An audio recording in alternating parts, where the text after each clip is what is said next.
बिस्मिल्लाहिर्रहमानिर्रहीम, अस्सलामु अलैकुम। उर्दू पॉइंट के प्रोग्राम न्यूज़ रूम में खुश आमदीद। आपका मेज़बान रखशान मीर आपकी खिदमत में हाजिर है।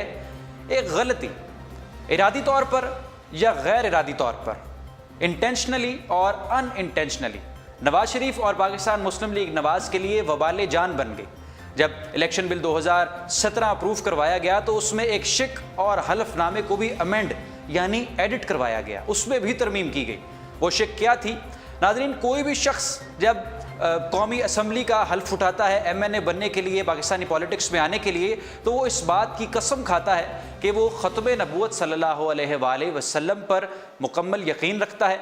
वो इस बात की कसम खाता है कि वो हज़रत मोहम्मद सल्लल्लाहु अलैहि वसल्लम को आखिरी नबी तस्लीम करता है। वो कादियानी नहीं, वो और ऐसे किसी भी फ़िरक़े या किसी ग्रुप से उसका ताल्लुक़ नहीं, और वो किसी ऐसी शख्सियत का जो इस बात का इकरार करता है, जो नाउज़ुबिल्लाह ऐसी बातें करता है, उसको तस्लीम नहीं करता। वो जगह, वो लफ्ज़ हल्फ की जगह इकरार का लफ्ज़ ऐड कर दिया गया, जिसके बाद फिर अपोजिशन जमातों और बिलखसूस मजहबी जमातों ने एहतजाज किया। वो सरापा एहतजाज रहे। और आज स्पीकर कौमी असम्बली एयाज सादिक साहब ने कहा कि ये सिर्फ एक क्लैरिकल मिस्टेक थी, इसको ग्रामर मिस्टेक की तरह आप इग्नोर कीजिए और चंद ही दिनों में ये हल्फनामा और ये शिक अपनी असल सूरत में वापस आ जाएगी। अब जो ये इलेक्शन बिल 2017 पेश हुआ, इसमें क्या लिखा है वो बिल हमारे पास मौजूद है, ज़रा आप स्क्रीन पर देखिए। वो शिक, वो हल्फनामा, अब उसमें लिखा है, I believe in the absolute and unqualified finality of the prophethood Muhammad sallallahu alaihi wasallam, the last of the prophets, and that I am not a follower of anyone who claims to be a prophet in any sense of the word or of any description whatsoever after prophet, and that I do not recognize such a claimant to be prophet or a religious reformer, nor do I belong to a Qadiani group or a Lahori group or call myself an Ahmadi. ये election bill 2017 में लिखा है। वही बातें हैं। वो शख्स इकरार करता है कि वो ख़त्म नबूत पर यकीन रखता है, वो कादियानी ग्रुप से, वो लाहौरी ग्रुप से, वो अपने आप को अहमदी होने का दावा नहीं करता, मगर लफ्ज़ ओत की जगह, कसम की जगह बिलीव यानी इकरार का शामिल कर दिया गया। और फिर उसका बैकलैश आया, नेगेटिव बैकलैश आया, एहतजाज किया गया नवाज शरीफ साहब के ख़िलाफ़। सोशल मीडिया सार्फिन ने अपनी प्रोफाइल पिक्चर्स भी तब्दील किए। सोशल मीडिया वेबसाइट ट्विटर पर, माइक्रो ब्लॉगिंग वेबसाइट ट्विटर पर बाकायदा ट्रेंड्स भी चलाया, और फेसबुक सार्फिन ने अपनी प्रोफाइल पिक्चर्स को भी तब्दील किया और लिखा, शेम पाकिस्तान मुस्लिम लीग नवाज, शेम पार्लियामेंट। मगर आज कौमी असम्बली के स्पीकर एयाज सादिक साहब ने कहा कि ये गलती थी, एक क्लैरिकल मिस्टेक थी, इसको एक क्लैरिकल गलती समझिए, दफ्तरी गलती समझिए, इसको जल्द तब्दील कर दिया जाएगा और यह हल्फनामा और शिक जल्द ही अपनी सूरत में वापस आ जाएगा। ख़बरें इस वक्त ये भी गर्दिश कर रही हैं कि नेशनल अकाउंटेबिलिटी ब्यूरो, कौमी एहतसाबी अदारे ने हसन, हुसैन और कैप्टन रिटायर्ड सफदर जो दामाद हैं पाकिस्तान मुस्लिम लीग नवाज के सदर मियां मोहम्मद नवाज शरीफ साहब के, उनको एयरपोर्ट से ही गिरफ्तार करने का फ़ैसला कर लिया गया है। वो एयरपोर्ट पर आएंगे और उनकी गिरफ्तारी अमल में लाई जाएगी। और कल आप जानते हैं कि कोर कमांडर इजलास हुआ पाकिस्तान के army chief general Qamar Javed Bajwa की ज़ेर सदारत, और 7 घंटे तक वो इजलास जारी रहा, मगर उसका कोई ना एलामिया जारी हुआ। उस इजलास में क्या बातें हुई कुछ सामने नहीं आया। तज्ज़ियाकारों का ये कहना है कि मुल्क में मार्शल लॉ की तैयारी है, और एक सहाफ़ी सलीम साफ़ी साहब ने यह भी लिखा कि अमेरिका भी ये चाहता है कि मुल्क में मार्शल लॉ आ जाए, और नवाज शरीफ साहब ख़ुद भी ये चाहते हैं कि मुल्क में मार्शल लॉ आ जाए। तो ऐसी सूरत हाल कुछ पैदा है। हमारे साथ अभी टेलीफोन लाइन पर मौजूद होंगे सीनियर सहाफ़ी और तज्ज़ियाकार काशिफ बशीर खान साहब। उनसे चंद अहम बातें हैं वो करेंगे और उनका तज्ज़िया भी लेंगे। मुल्क की सूरत हाल क्या है इस वक्त गंभीर दिखाई देती है। कल हमारे साथ टेलीफोन लाइन पर मौजूद हैं सीनियर सहाफ़ी और तज्ज़ियाकार काशिफ बशीर खान साहब। Sir, most welcome to the show. अस्सलाम वालेकुम। जी वालेकुम अस्सलाम। काशिफ साहब, क्या लगता है मुल्क की सूरत हाल क्या है? कल कोर कमांडर कॉन्फ्रेंस हुई, army chief general Qamar Javed Bajwa की ज़ेर सदारत 7 घंटे तक जारी रही और कोई एलामिया भी सामने नहीं आया। तज्ज़ियाकार कह रहे हैं कि मुल्क में मार्शल लॉ लगाया जाएगा, उसकी तैयारी है, और नवाज शरीफ साहब भी यही चाहते हैं। आपका इस पर क्या एनालिसिस है?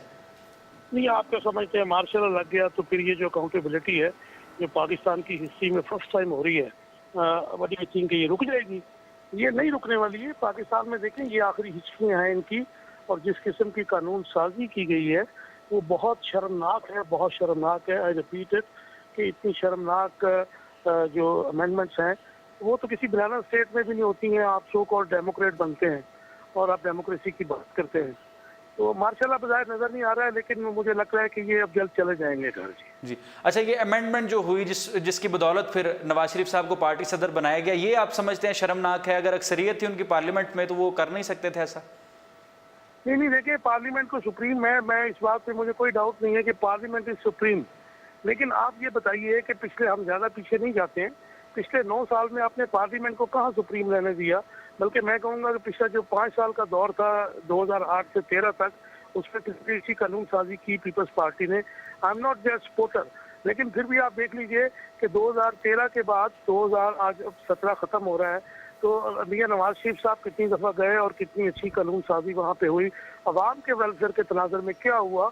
और ये लोग तो वो हैं कि जो पार्लियामेंट में जाते भी नहीं थे, पार्लियामेंट को इन्होंने बेतौकीर किया। एक बात मैं आपको बड़ी क्लियरली बता दूं कि पर्सन स्पेसिफिक जो लॉ होता है वो दुनिया भर में कहीं पे भी जो है प्रिवेल नहीं किया करता। और इस किस्म का जो इन्होंने बिल बनाया, जो पास हुआ है सेनेट असेंबली से, ये बिल्कुल सेटिस्फाइड हो जाएगा, इसको असेंबली इसको कोर्स कर देंगी, क्योंकि ये एक ऐसे मुजरिम के लिए बनाया गया है कि जो डिक्लेयर हो चुका है और जिसको डिस्क्वालीफाई कर चुके हैं सुप्रीम कोर्ट के 5 जजेस, और प्लस JIT की रिपोर्ट भी जो है पाकिस्तान की हिस्ट्री की सबसे हाई प्रोफाइल जो है वो रिपोर्ट थी। और मैं एक और बात भी आपको क्लियर कर दूं कि ये जो नारे लगाते हैं कि JIT करते हैं, मैं इंडिया में 2011 में भी मतलब जो है वहाँ के CM एक थे, मुझे उनका नाम इस वक्त नहीं याद आ रहा है, उनके लिए JIT बनी थी और उसमें उन्होंने 11 इंस्टीट्यूशन जो है इंडिया के इदारे हैं उनके हेड्स को रखा था। और उसके बाद उसकी सिफारिशात के ऊपर जो है डिसीजन आया था इंडियन सुप्रीम कोर्ट में, AIR में है, वो कहेंगे तो किसी नेक्स्ट प्रोग्राम में उसकी डिटेल्स भी दे दूंगा जी। तो ये तो देखिए केजरीवाल तो नहीं थे आप जी आप मतलब देखिए इस किस्म के लॉज बना के आप क्या समझते हैं कि आपने तो, आई एम सॉरी अगर मुझ पे कंटेम्प्ट नहीं लगती है, तो आपने सुप्रीम कोर्ट के मुंह के ऊपर तमाचा मारा है और इसका जाहिर है कि इनको रिजल्ट जो है वो करना पड़ेगा। मुझे अफसोस होता है, मुझे बहुत अफसोस होता है कि जो इनके पार्लियामेंटेरियन हैं जो बैठे हैं, जिनकी जुबानें 8वीं अमेंडमेंट के बाद इन्होंने रोक दी, इनकी बंद कर दी, काट दी जुबानें। तो ये कौन सी पार्लियामेंट है कि जहाँ पे आप अपना माफिल ज़मीर जो है वो आप अपना सुला कर बैठे हुए हैं और आप कुछ बोल नहीं सकते, अक्सर की बात नहीं कर सकते। तो ये गोरख धंधा है, मत से एक गोरख धंधा है जिसमें एक करप्ट आदमी को बचाने की कोशिश की जा रही है। और ये आई डोंट थिंक कि ये ज्यादा देर जो है वो चलेगा। ये जो है मंतकी अंजाम की तरफ बहुत तेजी से जाने वाले हैं। वो कहते हैं, आपने कहा इन्होंने सुप्रीम कोर्ट के चेहरे पर तमाचा मारा, वो कहते हैं सुप्रीम कोर्ट ने गैर जमहूरी कुव्वतों के बिना पर हमारे और जमहूरियत के मुंह पर तमाचा मारा। अच्छा काशिफ बशीर खान साहब, कल कन्वेंशन में आपने खिताब सुना शहबाज शरीफ साहब का भी, नवाज शरीफ साहब का भी, दोनों एक दूसरे के मुखालिफिन दिखाई दिए आपको? ये सब ड्रामा है। देखें मैं आपको एक अंदर की जिस तरह से शेर उन्होंने पढ़े और फिर नवाज शरीफ साहब ने पढ़े, ऐसे दोनों आपस में कॉन्ट्राडिक्टरी लग रहे हैं। मुझे मैं आपको बता दूं कि अबीब जालिब का बेटा नासिर जालिब और उनकी बेटी ताहिरा मुझे बहुत दफा कह चुके हैं कि मैं, खैर आपको पता है कि मैं इनका स्ट्रॉन्ग क्रिटिक हूँ, इनसे पर्सनल तो कोई लड़ाई नहीं है, लेकिन बात यह है कि आप उनके शेर पढ़ते हैं जिन्होंने आपके लिए उन्होंने शेर लिखे, आपके खिलाफ शेर लिखे और आप उनके करके अवाम को बेवकूफ़ बनाने की कोशिश करते हैं। ऐसा नहीं है। देखिए ये अभी भी अवाम को बेवकूफ़ बनाने की कोशिश कर रहे हैं। और आई डोंट थिंक 2000 जो आपने 120 का इलेक्शन देख लिया, what ever was the result, लेकिन आप देख लीजिए कि 30-31 हज़ार वोट इन्होंने लूज किया है वहाँ से। और आने वाले इलेक्शन के लिए ये इंडिकेशन है कि जब केयर टेकर गवर्नमेंट्स बनेंगी और जब इनकी गवर्नमेंट नहीं होगी, जब इनकी बदमाशी नहीं होगी, तो फिर 2018 के इलेक्शन अगर हुए तो आई डाउट के वो होंगे। और मुझे लगता है कि वसी और बुनियाद हुकूमत बनने जा रही है, क्योंकि इस वक्त सिविल नाफरमानी हो रही है और इस वक्त फौज को जो है अब्यूज़ किया जा रहा है, आर्मी को अब्यूज़ किया जा रहा है, आर्मी का हुक्म नहीं माना जा रहा है। पार्लियामेंट जो होती हैं वो जाहिर है कि मतलब आवाम की वेलफेयर के लिए कानून साजी करती हैं, वो मुल्क के मतलब बेटरमेंट के लिए कानून साजी करते हैं। एक मुजरिम को सपोर्ट देने के लिए, उसको वापस लाने के लिए उस सिस्टम में कि जो पहले ही गला सड़ा सिस्टम है, जंगल सिस्टम है, उसमें एक ऐसे बंदे को लाने जा रहे हैं कि जो दुनिया का करप्ट तरीन हुक्मरान था। तो इसके नतीजे जो कॉन्सिक्वेंसेस जो है बहुत बुरे निकलेंगे। आपको काशिफ बशीर खान साहब, आखिरी सवाल मेरा, बतौर सहाफ़ी, बतौर तज्ज़ियाकार, एंकर पर्सन, आपको मार्शल आता दिखाई दे रहा है या नहीं? नहीं, बजाय मुझे मार्शल आते नहीं दिखाई दे रहा, लेकिन ये बोरिया बिस्तरा गोल होता नजर आ रहा है। क्योंकि वसी और बुनियाद जो है, देखें हुकूमत बनना इस वक्त नीड ऑफ द आवर है कि आपकी ये जो असम्बली है 2013 से 2017 तक, 17 के एंड तक तकरीबन, इन्होंने क्या किया? इन्होंने सिर्फ आवाम से झूठ बोला, आवाम को लूटा। आप लाहौर की मिसाल ले लीजिए, छोटे मियाँ साहब को देख लिए, हुदैबिया में वो हैं 14 कत्ल जो हैं, मेरे ख्याल में कि वो जो 14 कत्ल हैं, भुट्टो साहब के सामने एक लाश रखी गई थी, मैं माइंडेड के वो रखी गई थी, लेकिन ये लाशें तो खुद गिराई हैं शहबाज शरीफ ने लाहौर में, मॉल टाउन में। और मैं नहीं समझता कि ये 14 लाशें जो हैं इनका पीछा छोड़ेंगी। मियाँ शहबाज शरीफ को भी बिहाइंड द बार जाना पड़ेगा, हुदैबिया भी उनके सामने है। और बाकर नचफील बोर्ड, जैसे कि आपको पता है कि हम पिछले 2 साल से मैं कम से कम उसके बहुत प्रोग्राम्स करता था और मेरी डिमांड भी यही थी कि ओपन किया जाए। अभी भी नहीं ओपन कर रहे, लेकिन ओपन करनी पड़ेगी अब। उसके बाद आपको ये कोई नजर नहीं आएगा। फिर आप देखें कि वैसे भी MNA MPs जो पाकिस्तान के हैं, अनफॉर्चुनेटली इनकी तो मैं क्या कहूँ, word I don't have the word, कि ये इक़्तिदार की हवाएं होती हैं, उनके साथ ये ट्रैवल किया करते हैं।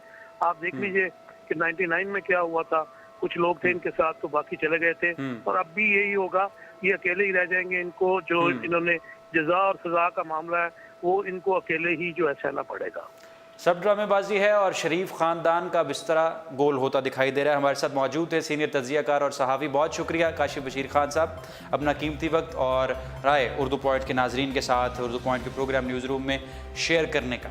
नाजरीन, ये सूरत हाल है इस वक्त मुल्क की। कल कोर कमांडर इजलास हुआ, 7 घंटे तक जारी रहा, एलामिया उसका सामने नहीं आया, और तज्ज़ियाकार जो कह रहे हैं और जो मैंने नाम भी लिए शुरू में प्रोग्राम के, कुछ का कहना है कि मार्शल आता दिखाई दे रहा है, अमेरिका उसके हक़ में है और नवाज शरीफ साहब खुद ये चाहते हैं। और पार्टी के अंदर अगर देखा जाए तो ये लगता है कि नवाज शरीफ साहब और शहबाज शरीफ साहब दोनों मुख्तलिफ पेजेस पर हैं। कल जो शायरी की शहबाज शरीफ साहब ने कन्वेंशन से ख़िताब करते हुए, जिसमें नवाज शरीफ साहब को पार्टी सदर मुंतखब किया गया, उनकी शायरी ऐसे लग रहा था कि वो ये कहना, और उन्होंने कहा भी कि उन लोगों की बातों में ना आए जो गाड़ी के लिए और अपनी कुर्सी के लिए, वजारत के लिए सियासत में आए हैं, सीनियर लोगों से मशवरे करें। और फिर नवाज शरीफ साहब ने भी नज़म पढ़ी और उसका जवाब दिया कि आपको मुनाफिकों के कहने पर या मुनाफिकों के थ्रू अगर आपको बादशाह भी मिले तो कबूल ना करें। तो दोनों के जो मतलब है और दोनों का जो मौक़िफ़ है और दोनों की जो राय है वो मुख्तलिफ दिखाई देती है, और उस बिल पर भी हमने अपने प्रोग्राम में बात की। न्यूज़ रूम रखशान मीर के साथ इतना ही। देखते रहिए उर्दू पॉइंट, हमारी वेबसाइट से जुड़े रहिए। मज़ीद कोई अहम खबर आएगी तो आपके साथ ज़रूर शेयर करेंगे। अल्लाह हाफ़िज़।